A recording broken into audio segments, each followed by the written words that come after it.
Olá, amigos! Sejam bem-vindos à 21ª edição do programa Espiritismo Agora, um programa realizado para você que gosta de ler, de estudar e aprender sobre a realidade espiritual. Estamos em nosso programa Espiritismo Agora desenvolvendo um pequeno estudo a respeito de reencarnação, para chegar até o ponto de apresentar a teoria espírita da reencarnação. Estamos fazendo uma pequena viagem no tempo e localizando esse assunto ligado com as civilizações antigas, dos chineses, dos hindus e dos gregos. E fizemos aqui uma reflexão sobre as ideias mitológicas na Grécia Antiga, ligadas a Orfeu, o deus mitológico da música, que tocava a harpa e que deixou, através das suas experiências mitológicas, essa sugestão das reencarnações. E os órficos, aqueles que seguiram e ainda seguem as sugestões apresentadas nessa concepção grega, apresenta o pensamento da culpabilidade, da responsabilidade e também das penalizações que ocorriam, segundo a ideia dessa concepção mitológica da culpa e da responsabilidade, cujo agente individual deveria pagar, cumprir com essas responsabilidades nesta vida ou em outra vida, no além, em outras vidas, enquanto reencarnados. Para entender bem isso, eu peço a você que se remeta ao nosso programa anterior. Se você está assistindo pela televisão, vá na internet e localize Espiritismo Agora no programa número 20. O programa 20 começa esse estudo da forma como nós queremos apresentá-lo aqui a você. Sim, devo voltar para falar de que a nossa última palavra que ficou aqui no ar é essa catarse, ou catarse, como quiserem, que é ligada com os estudos feitos pela mitologia e que vai desembocar nos estudos da psicanálise, conforme ainda vamos ter a oportunidade de mencionar. Então, a catarse segundo essa ideia mitológica, e quem fez esse estudo sobre a ideia de Orfeu, sobre o orfismo, vai ser, dentro da Grécia, Aristóteles, que dá uma fundamental importância para esse assunto ligado à dramaturgia, porque ele fez uma verificação in loco sobre esse assunto ligado com os dramas, as paixões, e fala então da catarse como a purificação da alma, a purgação da culpa. Dentro desse estudo, então, olha, notem que o nosso tema é reencarnação. Dentro desse estudo, então, ligados com a mitologia, com a análise de Aristóteles, que nasceu no ano de 384 e desencarnou em 322 antes de Jesus nascer, ele diz que catarse significa limpeza da alma, da culpabilidade, eliminação da culpa, do sentimento de culpa.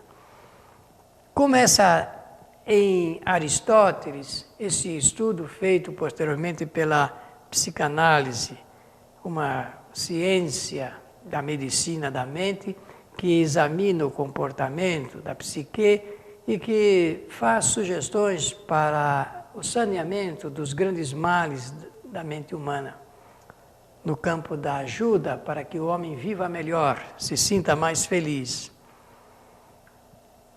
Então, esse estudo vai sendo conduzido para o processo da análise do comportamento do homem ligado às perturbações de ordem psíquica, ou ainda às chamadas excitações nervosas, que trazem o desconforto, desarranjo do indivíduo, não é? e culmina com a explosão emocional. A psicanálise faz uma sugestão para o saneamento desse grande mal através da explosão emocional, onde se coloca para fora, então, esses males que estão internamente retidos. Notem que nós falamos aí da ideia do orfismo, seguidores de Orfeu, da culpa, do sentimento de culpa, da expiação e do pagamento dos males através da ação melhor nessa vida, quando morre, no além, ou então em outras encarnações. Aqui na tela nós estamos vendo uma ideia que foi apresentada pelo seu pintor de um tratamento feito por Freud e Breuer, que estudaram os casos de histeria e das propostas de como a psicanálise tenta resolver esses intrincados problemas da mente humana. E no caso, quem está sendo tratada esta a sugestão da tela, é a Berta Baumpeiner. Essa senhora, essa moça, era jovem ainda.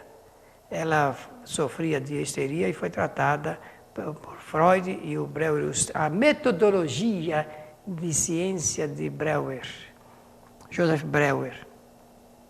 Nós temos a fotografia desta paciente, desses dois psicanalistas, e que a partir daí se desenvolve todo esse estudo meticuloso, ponderado, da ciência da mente para ajudar o homem no saneamento das suas dificuldades. A medicina da saúde mental, então, partindo das ideias, vocês estão observando, estamos falando das ideias lá de Aristóteles, explicando, dando uma explicação para esse assunto ligado com a catarse, a purificação da alma, conforme dizia o filósofo. E temos a psicanálise, a psiquiatria e a psicologia nessa tríade para contribuir para as interpretações do ponto inicial dessas dificuldades humanas, no processo, para nós espíritas, da reencarnação. Eis uma foto bastante interessante do Liceu de Aristóteles, na Grécia, onde ele, inclusive, fazia os seus estudos e dava também as suas aulas sobre a filosofia e sobre a explicação sobre a vida. E baseando-se, então, na rememoração da cena e de fatos passados que estejam ligados àquelas perturbações, por isso que os psicanalistas fazem esta análise partindo desses fatos, Aristóteles sugeriu, claro, inspirou Freud e Breuer a desenvolver então uma metodologia científica para fazer o tratamento das pessoas que sofriam dessas dificuldades. A reencarnação, por ser uma lei natural, traz no seu quadro bastante interessante estas necessidades de se estudar com detalhes, porque quando nós falamos de reencarnação, nós não estamos falando de um padrão, de forma de uma lei natural que obedece criteriosamente às necessidades de cada espírito e varia de indivíduo para indivíduo. Não há padrão nessa lei natural em relação a todos os indivíduos. Um outro povo, já que nós estamos falando de povos antigos, estão lembrados? Temos lá da China, da Índia, da Grécia.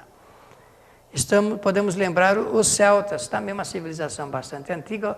O povo céltico era formado de diversas tribos. Nós vamos citar algumas delas para dizer a você que dentro dos estudos religiosos, das ideias religiosas, das crenças religiosas dessas tribos ou desse povo, também está incrustada a sugestão da reencarnação, transmigração da alma. Os caledônios, os bretões, os gauleses a sua rainha Epona, os druidas, civilização muito antiga. Há nos estudos dentro do Espiritismo, feitos por Allan Kardec,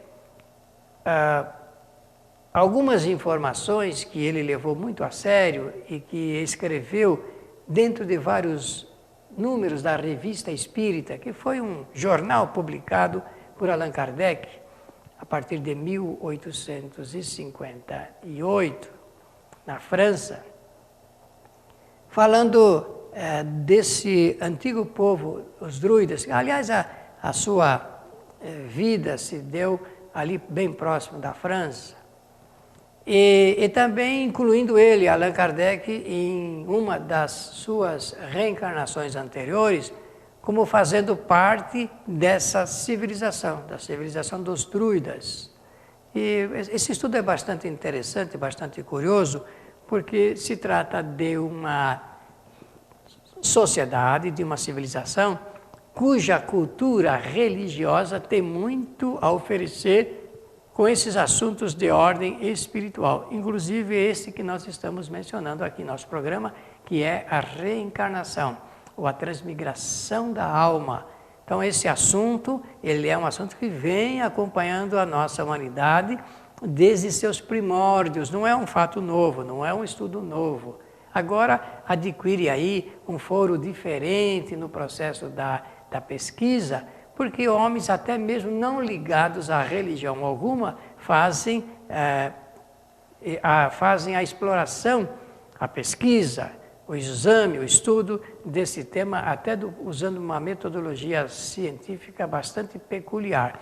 Em nosso programa, nós ainda vamos tratar desse assunto. Lá no, talvez o último programa sobre reencarnação, vamos apresentar as pesquisas modernas sobre este assunto, que estão sendo feitas por pesquisadores insuspeitos.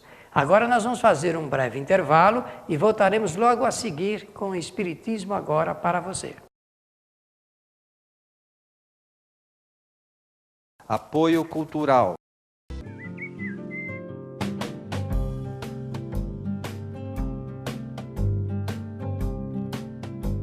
Rádio Boa Nova, a comunicação em prol de um mundo de regeneração. Os livros citados neste programa podem ser adquiridos na Mundo Maior Editora. Acesse mundomaior.com.br.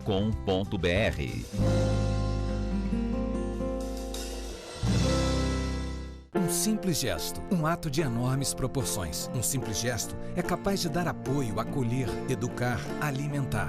Um simples gesto traz com ele benefícios incalculáveis. Um simples gesto contribui para realizar o bem.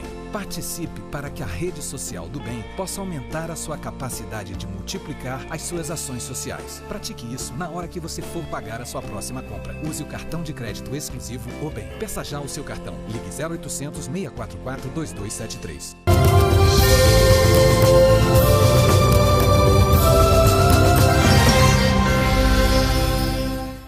Retornando, então, o nosso estudo, deixamos para trás agora o nosso intervalo, necessário, é claro, e nós voltamos para o estudo sobre reencarnação. E estamos falando de povos antigos que adotavam a concepção dessa ideia da volta do espírito em novos corpos. E citamos aí entre o povo celta, a civilização dos celtas, algumas tribos, e chegamos aqui nessa dos druidas. Com todas as suas ideias ligadas com a natureza, o culto à natureza. Dos batavos, outra tribo ligada ao povo céltico, e que também adotava o princípio da reencarnação, das ideias da reencarnação, da crença da reencarnação.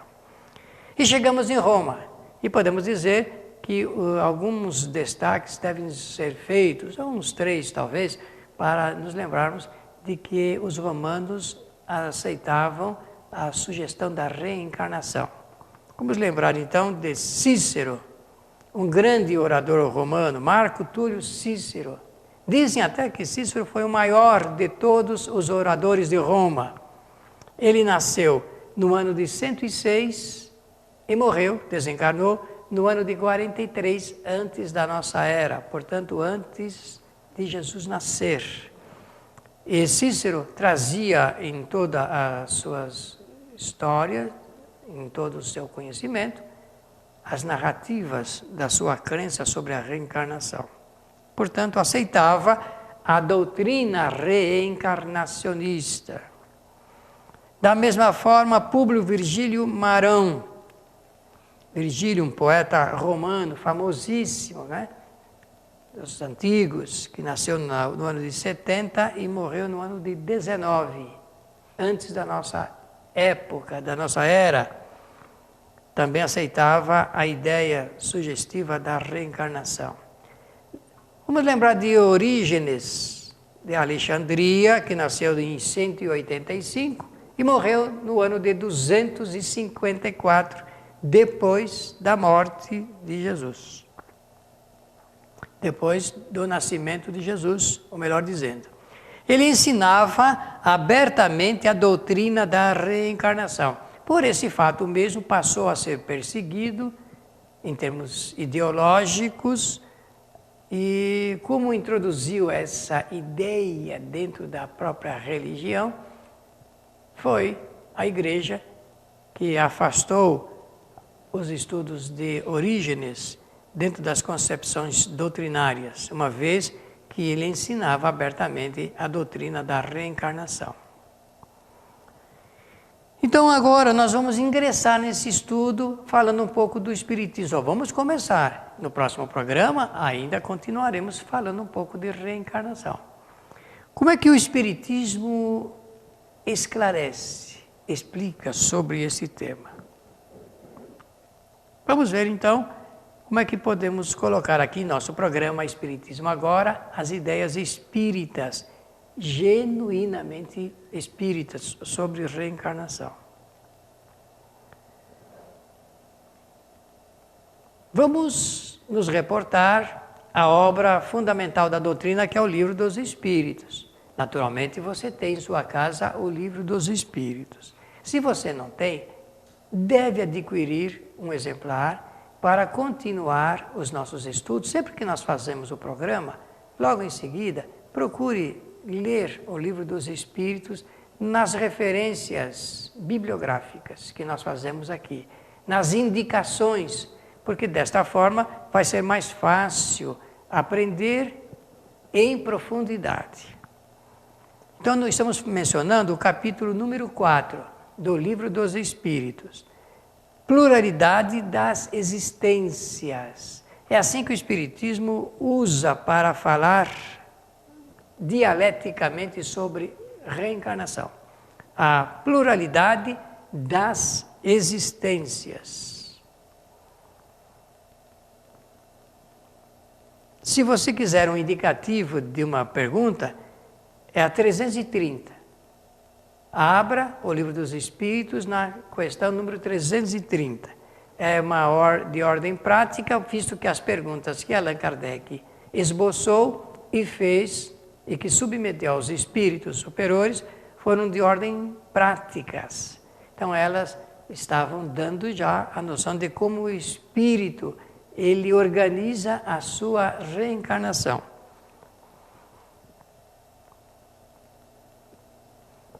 Quando nós lemos esse capítulo da pluralidade das existências, ressalta desde logo a ideia de que reencarnar significa voltar a uma nova existência. Nós estamos repetindo isto para você para fixar bem que para a doutrina espírita é muito nítida a ideia do retorno a novas existências. Novas porque já o espírito esteve aqui na Terra e há de retornar tantas quantas forem necessárias, às vezes, para fazer novas experiências. Eu uso sempre deste termo, fazer novas experiências, porque a cada minuto nós fazemos uma experiência nova. Parece, às vezes, que é a mesma coisa.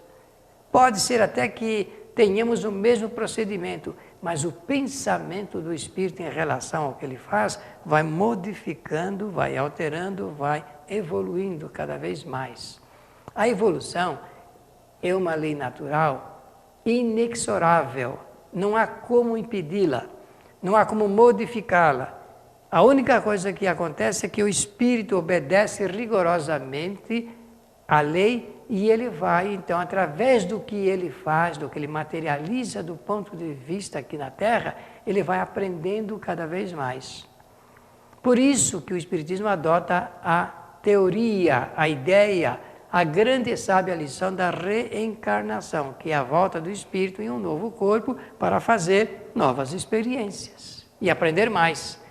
O que acontece em termos de fenômeno é o acúmulo de conhecimento intelectual e conhecimento moral que o espírito realiza depois que ele parte definitivamente do corpo material.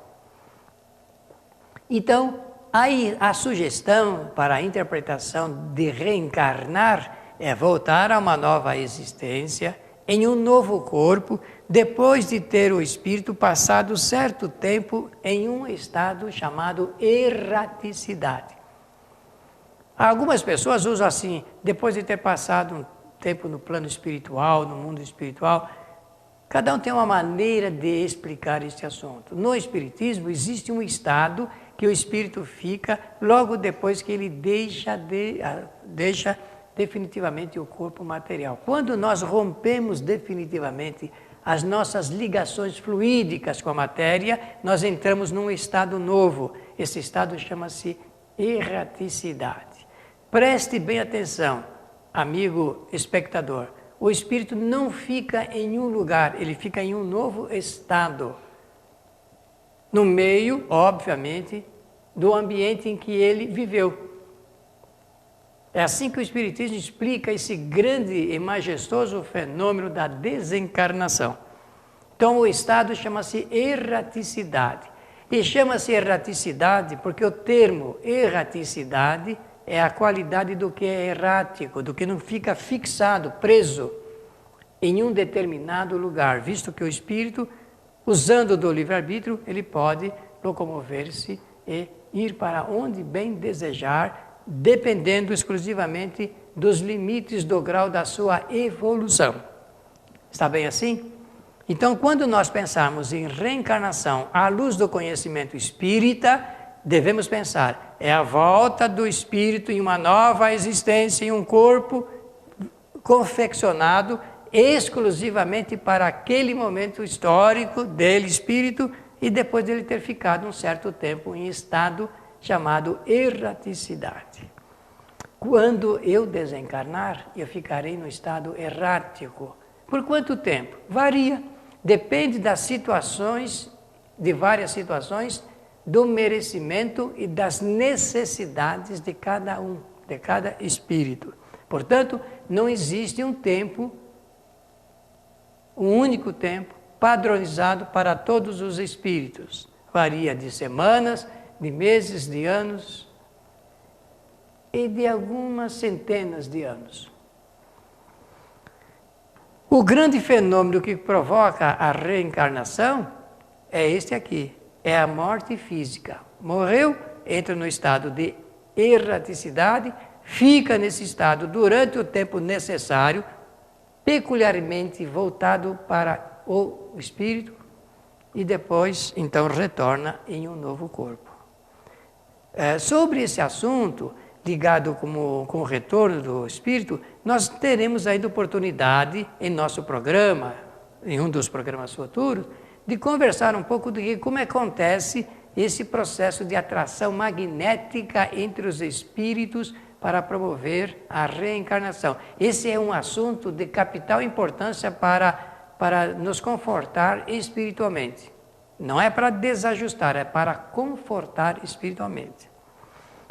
Então, chegamos ao ponto de dizer assim, a reencarnação é natural. Se é uma lei natural, é uma lei do Criador. Se é uma lei do Criador, eu posso dizer que é uma lei de Deus.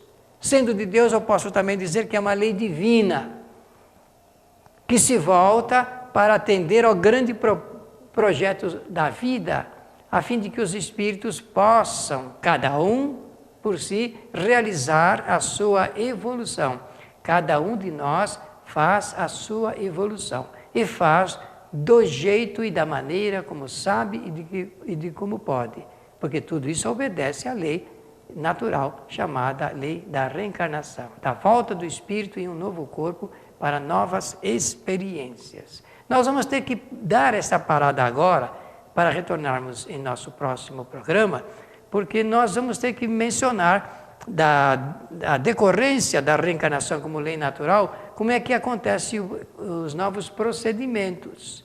Mas nós não queremos terminar o programa sem antes agradecer a você que está escrevendo para o Espiritismo Agora. Veja, você está lendo aí na tela o nosso endereço eletrônico. Escreva para a nossa produção, diga como é que você está recebendo o nosso programa, faça as suas sugestões, dê os seus conselhos, apresente as suas críticas, nós responderemos a todos. Pelo volume, é claro, poderemos demorar um pouquinho mais, mas a todos responderemos com muita alegria, com muito prazer, porque é muito importante estarmos nesse processo de estudo com esta nossa interação, interatividade. Portanto, participe conosco. O Espiritismo Agora é um programa feito para você, que gosta de estudar, de ler e de examinar os assuntos da realidade espiritual. Pela sua preciosa atenção, simplesmente dizemos muito obrigado e até o nosso próximo programa.